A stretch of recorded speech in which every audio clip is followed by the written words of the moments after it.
Begini nih, serunya menjemur mie kering di Ranah Minang, Sumatera Barat. Mie kuning harus ditarik katrol agar bisa sampai ke lantai 2, fams. Ayo, semangat ya! Sama kayak semangatnya aku untuk mendapatkan hati kamu. Meski lahannya terbatas, para pengrajin mie ini gak akan kehabisan ide untuk menjemur mie agar menjadi kering. Nah, disinilah tempat penjemurannya. Saat cuaca panas lagi garang-garangnya nih, mie kuning harus dijemur sampai kering, fams. Meski cuaca panas, hati para pengrajin mie ini gak bakal ikutan panas atau emosi. Mereka justru bahagia karena mie bisa kering pada hari itu juga. So, mie jadi bisa dijual langsung ke pasar deh. Dibandingkan dengan mie basah, mie kering ini bisa awet 3 hingga 6 bulan lamanya. Padahal mie kering ini nggak pakai pengawet sama sekali loh. Kandungan air yang rendah menyulitkan jamur tumbuh dan merusak kondisi mie. Oh iya, mie kering ini terbilang berbeda loh, fams, karena tidak dilengkapi dengan bumbu siap saji seperti mie instan. Justru itulah yang membuat mie ini jadi lebih mudah dikreasikan dengan resep yang beragam. Mau pedas, gurih atau asin, bisa disesuaikan sama lidah kamu, fams. Di sini loh, fams, produksi mie kering ini dilakukan. Kamu bisa menjumpai pabrik pembuatan mie di kawasan Seberang Padang, Kecamatan Padang Selatan, Kota Padang, Sumatera Barat. Kalau diperhatikan sih, setiap daerah ternyata memiliki ciri berbeda dalam pembuatan mie. Misalnya, penjemuran mie yang terbilang unik tadi. Kualitas rasa dan tekstur mie di sini juga menjadi prioritas utama. Makanya, bahan yang digunakan gak main-main, fams. Selain tepung terigu dan tepung tapioka, ada campuran telur dan minyak sayur berkualitas. Sekarang kita intip nih pembuatan mie-nya. Yuk! Oh iya, fams, kata tepung terigu ternyata berasal dari bahasa Portugis, yaitu trigo, yang artinya gandum. Emang gak bohong sih, tepung terigu terbuat dari biji gandum. Meskipun bukan makanan asli Nusantara, mie menjadi salah satu jenis makanan yang paling populer di Asia. Mie pertama kali dibuat di Tiongkok sekitar 2000 tahun yang lalu. Kemudian berkembang deh sampai ke Eropa. Kalau di Indonesia sendiri, mie dikenal sebagai makanan pokok kedua setelah beras. Tingginya permintaan mie di Nusantara, pembuatannya kini beralih dengan mesin-mesin modern dan besar, fams. Oh iya, mie digolongkan menjadi 2 jenis, yaitu mie basah yang memiliki kandungan air yang cukup tinggi. Sedangkan mie basah ini hanya bisa bertahan 1 hari. Sedangkan mie kering memiliki kandungan air yang rendah, jadi mampu bertahan lebih lama lagi. Mie ini kemudian harus dimasak dulu. Berbeda dengan pembuatan mie biasanya, fams. Kalau mie basah dimasak dengan cara direbus, mie kering justru di oven agar bisa matang. Proses oven juga memakan waktu lebih panjang sekitar 20 menit dibandingkan merebus mie yang hanya memakan waktu 5 menit saja. Setelah matang, mie harus segera didinginkan dengan cara diangin-anginkan. Nah, teknik ini nih ternyata bisa meminimalisir tiap helai mie menjadi lengket dan menggumpal, fams. Saat suhunya hangat-hangat kuku, mie kuning harus langsung digulung. Nah, proses ini juga akan memudahkan proses packing terlihat lebih rapi nantinya. Fams, proses mengadon mie di sini hanya dilakukan setengah hari saja. Setengah hari lagi, proses penjemuran mie bisa dilakukan. Kalau mie biasa diolah dengan cara digoreng atau direbus, di Ranah Minang, mie justru jadi campuran kuliner khasnya, katupe pitala. Sajian yang satu ini emang mirip banget nih dengan ketupat sayur Minang, fams. Tapi bedanya terdapat tambahan mie di dalamnya. Katupe pitala dikenal sebagai makanan favorit orang Minangkabau. Nah, kamu juga bisa nih menyantapnya kapan aja. Mulai dari sarapan, pagi, makan siang, atau malam. Bisa! Pokoknya, panganan ini menjadi pilihan bagi kalian yang gak mau makan berat, tetapi tetap kaya serat. Nama pitala sebenarnya nama wilayah di Kabupaten Tanah Datar. Iya, di sanalah kuliner nikmat satu ini berasal, fams. Karena peminatnya banyak, ketupat ini bisa kamu jumpai hampir di seluruh kawasan Sumatera Barat. Salah satunya di kawasan Los Lambuang Bukit Tinggi, Sumatera Barat. Katupe pitala ini berisi potongan lontong.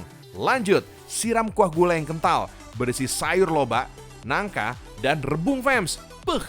Mantep bener. Biar sayurnya makin terasa, tambahkan daun singkong yang udah direbus dan potongan kubis. Nah, mie kuning inilah yang menjadi ciri khas katupe ini. Seporsi katupe ini dibanderol dengan harga Rp10.000. Meskipun dijual dengan harga yang murah, rasanya nikmat luar biasa. Nyesel deh kalau nggak nyobain saat main Kerana Minang. BTW, zaman modern gini nih fams, transaksi pembayaran udah semakin mudah loh fams. Makanya, segera download aplikasi Alobank untuk mendapatkan banyak keuntungan. Jangan lupa ya fams.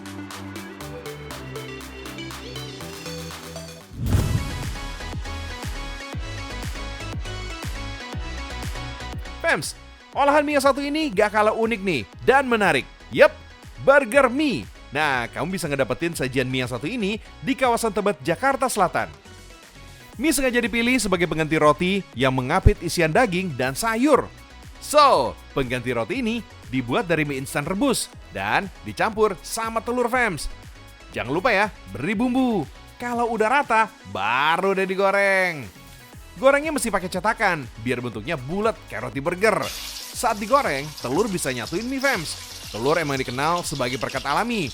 Untuk bagian patty atau isi burger, bisa pakai daging sapi yang digoreng.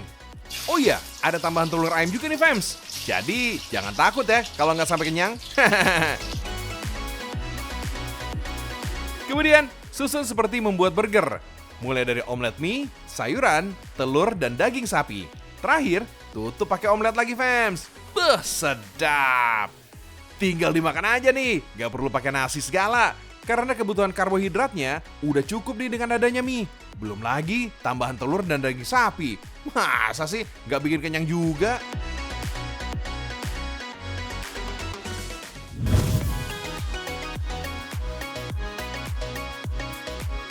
Wih, enaknya rujaknya. Kalau dengar kata rujak, pasti yang dibayangin sama kamu nih cuma campuran buah segar ya, yang komplit dengan sambal pedas manis. Ternyata bukan itu yang dimaksud fams. Rujak mie adalah kuliner segar khas dari Palembang. Terdiri dari potongan pempek, tahu goreng, toge, mie, timun, dan tentunya cuko pempek. Biasanya mie yang dipakai satu warna fams, tapi mie yang ini berbeda karena memakai dua warna, merah dan hijau. Gimana? Cantik dan mempesona ya rujak mie-nya? Rujak mie di kedai ini juga tidak memakai pempek ikan, tapi udang fams. Nah, warna oranye kemerahan inilah yang disebabkan adanya campuran udang. Soal rasa, sama enak kok fams. Selain udang, pempek ini juga memakai campuran telur ayam fams. Daging udang digiling dan dihancurkan dulu ya. Abis itu, kasih kocokan telur. Aduk deh, hingga adonan agak berair. Tambahkan juga tepung terigu dan aduk hingga adonan menjadi padat. Tinggal dibentuk pempeknya fams. Biasanya, pempek udang dibentuk lenjer dan kapal selam kecil. Terakhir, rebus sampai matang supaya adonan pempek udang nggak terlalu lembek. Lanjut deh, goreng pempek udang sampai teksturnya crunchy. Oh iya fams, tren mie sehat dengan campuran aneka buah dan sayur ini ternyata udah dikenal masyarakat Indonesia sejak tahun 2011. Sampai sekarang, mie sehat masih terus populer loh. Buah naga, daun sawi, dan daun pandan dihaluskan dengan blender. Lalu campur dengan tepung terigu. Aduk-aduk sampai adonan kalis fams. Habis itu, cetak dengan alat pembuat mie. For your info nih, bentuk mie di belahan dunia berbeda-beda loh fams. Kalau di Asia, mie umumnya berbentuk keriting atau gepeng. Kalau mie dari Eropa, tepatnya di Italia, mie berbentuk pasta dan memiliki tekstur yang kering saat mentah. Kalau udah gini, tinggal rebus deh. Mie udah ada, pempeknya juga udah ada nih. Saatnya kita racik rujak mie-nya. Bihun, toge, dan tahu ditaruh di atas piring fams. Biar makin mantap, kasih nih potongan pempek udang tadi ya. Jangan lupa kasih cuko. Widih, mantul habis fams. Gak cuma bentuknya aja yang menarik. Rujak mie ini enak banget. Pokoknya mantap. Soal harga, don't worry, be happy. Gak bakal nguras dompet kok. Seporsi rujak ini hanya 10-15 ribu aja. Gimana? Mursidah kan? Caelah mursidah. Kalau ke Palembang, rujak ini dijual di Jalan Kolonel Haji Burlian, Kota Palembang, Sumatera Selatan.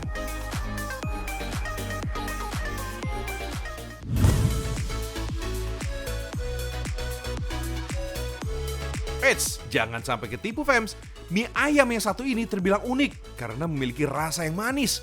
Ya iyalah, dibuatnya dari agar-agar gitu loh. Kenalin, ini namanya puding mie ayam. Tapi ada juga nih puding bakso dan puding nasi goreng. Soal rasanya, enak banget Fems. Puding yang satu ini dibuat dari adonan susu, kemudian diberi pewarna makanan dan dibentuk sesuai keinginan. Cara bikin puding mie ayam, puding dipotong-potong menyerupai mie asli. Sedangkan bakso tahunya, puding dicungkil dan dibentuk seperti tahu asli. Gak pakai cetakan loh Fems, cuma modal ketelatenan dan imajinasi yang tinggi. Puding mie bakso paling banyak dipesan pelanggan. Mata dijamin bisa dibikin terpesona saat melihatnya. Karena tanpa memakai pengawet, puding ini hanya bertahan selama 4 jam saja. Di kulkas bisa bertahan 4 hari kok. Tapi kalau udah di meja makan, biasanya gak bakal bertahan lama karena langsung ludes disantap.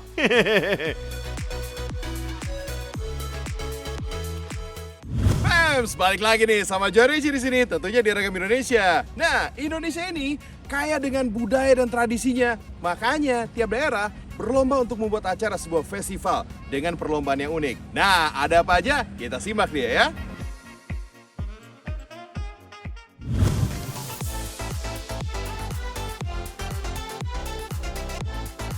Wow, rame banget nih. Arak-arakan ini adalah peserta kegiatan Festival Stabas Fems. Parade budaya ini meriah banget loh. Soalnya jumlah pesertanya mencapai 5.000 orang. Oh my wow. Mau ikut demo kali ya? Semua peserta memakai pakaian adat tradisional, lengkap barang bawaannya. Tuh, cantik dan menarik hati ya. Untuk memeriahkan acara ini juga digelar berbagai perlombaan Fems. Misalnya, lomba menyulam tapis. Ada 30 peserta yang ikut dalam kegiatan ini. Mereka membawa peralatan sulam, lengkap dengan kain dan benang emasnya sendiri loh Fems. Dalam lomba ini, peserta bebas memilih motif. Tapi yang terpenting sih, kain tapis harus memiliki corak khas Lampung Fems. Maklum, kain tapis ini dikenal sebagai kain kebanggaan khas Provinsi Lampung. Gak gampang loh menenun kain tapis. Butuh keterampilan dan ketekunan yang dilakukan selama bertahun-tahun. Bagi masyarakat Lampung, kain tapis memiliki simbol lambang kesucian Fems. Awalnya, kain tradisional ini terbilang sakral, makanya hanya dipakai saat waktu-waktu tertentu saja Fems. Lama-lama, kain tapis menjadi tren fashion. Hebatnya lagi, kain Nusantara ini semakin mendunia karena kecantikannya. Wih, keren! Indonesia mendunia! Selain lomba menyulam kain tapis, ada juga nih lomba pembuatan selimpok gelamai. Itu loh kudapan khas Lampung yang biasa dibuat saat ada acara adat. Kudapan tradisional ini terbuat dari sagu, gula merah, jahe, dan parutan kelapa. Rasanya manis dan legit. Dalam perlombaan nyelimpong gelamai ini, peserta bebas memodifikasi bahan yang digunakan. Tapi bahan yang tidak boleh digantikan adalah daun hilik yang digunakan sebagai pembungkusnya. Daun ini dipercaya bisa membuat rasa kudapan ini lebih enak. Setiap kelompok terdiri dari 5-6 orang peserta Fems. Gak cuma rasa, kekompakan peserta dan kostum yang dipakai juga dinilai juri. Wah, seru banget nih. Kalau udah matang, kudapan ini disusun rapi di atas tampah. Kira-kira kelompok mana yang menang ya? Perlombaan unik lainnya adalah ngukoh alias memarut kelapa. Proses parut kelapa ini dilakukan dengan alat tradisional yang disebut kukur. Alat ini dibuat dari kayu nangka atau besi kayu. Di bagian di ujungnya diberi besi khusus untuk memarut kelapa. Cara parut kelapa nggak boleh sembarangan loh Fems, harus dilakukan dari bagian luar sampai dalam kelapa. Fems, lomba ngukoh kelapa ini diikuti oleh 27 pekon atau desa di pesisir barat Lampung. Setiap kelompok terdiri dari 6 orang. Setiap kelompok hanya diberikan waktu 6 menit untuk mengukur kelapa dengan satu alat kukur saja. Jadi mereka harus bergantian nih untuk mengukoh kelapa. Biar makin semangat, pesertanya juga ada yang berjoget sambil menunggu giliran mengukoh. Wah, seru ya. Kalau waktu ngokok sudah habis, kelapa parut ditimbang. Gak cuma jumlah yang paling banyak aja nih, kekompakan dan keserasian kelompok juga dinilai panitia Fems. Unik banget ya. Ngunduh atau panen damar juga diadakan dalam Festival Stabas ini Fems. Peserta lomba ngunduh damar kali ini ada sekitar 30 orang yang mewakili setiap kecamatan. Sebelum lomba dimulai harus pemanasan dulu ya, soalnya mereka harus memanjat pohon damar yang tingginya mencapai 60 meter Fems. Hebatnya lagi, mereka bisa memanjat kurang lebih 1 jam saja loh. Untuk memanjat pohon damar, mereka hanya memakai anyaman tali rotan yang disebut ambon Fems. Cara panennya, getah damar dicungkil dengan kapak patil. Selanjutnya, ditampung dalam wadah dari pelepah pinang alias tembilang. Dalam lomba ngunduh damar ini, nggak cuma jumlah getah damarnya aja, cara ngunduhnya juga dinilai loh. Yang terpenting, jangan sampai pohonnya rusak, fams. Alat dan pakaian yang digunakan juga ikut dinilai, fams. Oh iya, jangan sampai getah damarnya pecah nih ketika dipanen. Soalnya, damar yang nggak utuh, harganya bisa turun drastis tuh. Fams, damar sangat pekat dengan kehidupan masyarakat pesisir barat Lampung. Gak heran kalau kebiasaan ngunduh damar sudah ada nih sejak zaman nenek moyang. Oh iya, damar menjadi salah satu tumbuhan asli Indonesia. Pohon damar jenis mata kucing menjadi paling banyak ditanam di pesisir barat karena kualitasnya yang paling bagus. Harga jualnya juga cukup mahal loh. Fams, pohon damar hanya bisa hidup sampai puluhan tahun. Kalau getahnya sih baru bisa dipanen saat usianya berumur 15 tahun. Oh iya, getah damar ini juga diekspor ke Jepang, Korea, dan Cina. Keren kan? Indonesia mendunia. Siapapun pemenangnya dalam setiap perlombaan, kita harus bangga dengan tradisi dan budaya Nusantara. Kita juga harus melestarikan tradisi Indonesia, fams, agar Indonesia mendunia. Wah, fams, seru-seru banget ya lombanya ya. Saya cuma taunya balap karung, kelereng, makan kerupuk. Aduh, kuper banget. Tapi ada perlombaan yang melibatkan hewan maksudnya, ya. Nah, seperti apa? Wah, saya jadi penasaran nih. Kita lihat sama-sama ya. Ini dia.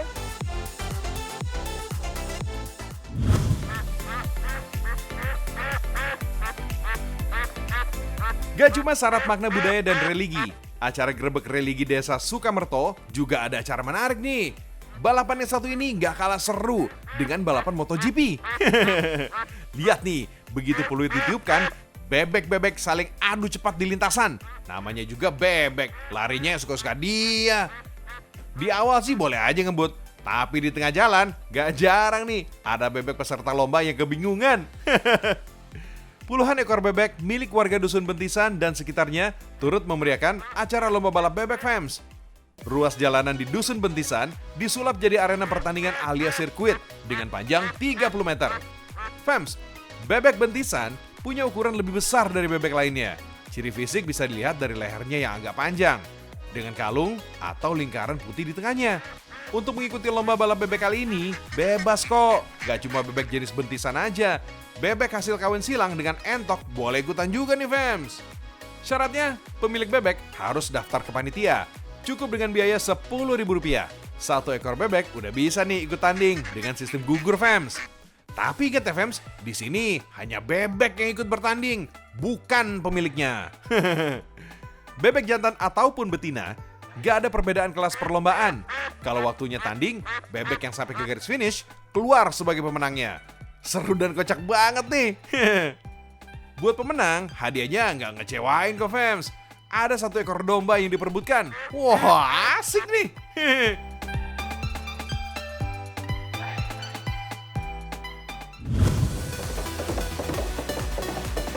Di Sumbawa, kuda juga beraksi di arena, fams. Larinya kenceng banget tuh.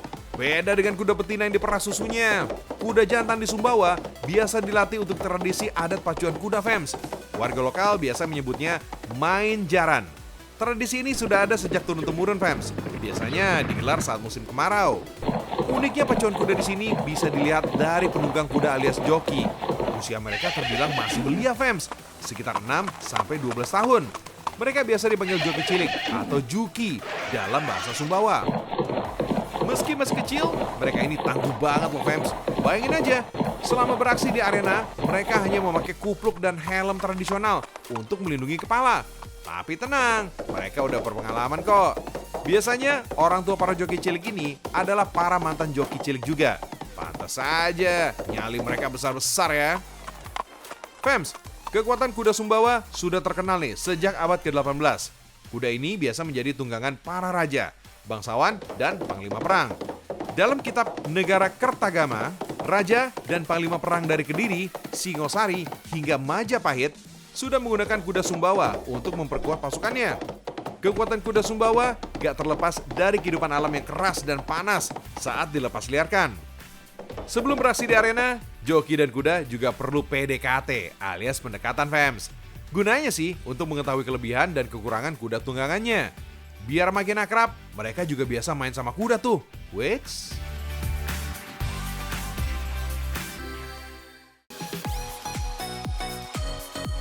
Jadi, menurut kalian nih fans, lomba apa sih yang paling unik dan menarik? Yang jelas sih, kita lestarikan aja nih budaya Nusantara agar bisa terus lestari. Kalau udah 30 menit, waktunya Georgie pamit nih undur diri fans. Kita ketemu besok lagi ya, dengan informasi unik dan menarik lainnya. Saksikan Ragam Indonesia setiap hari, karena Indonesia mendunia. Bye!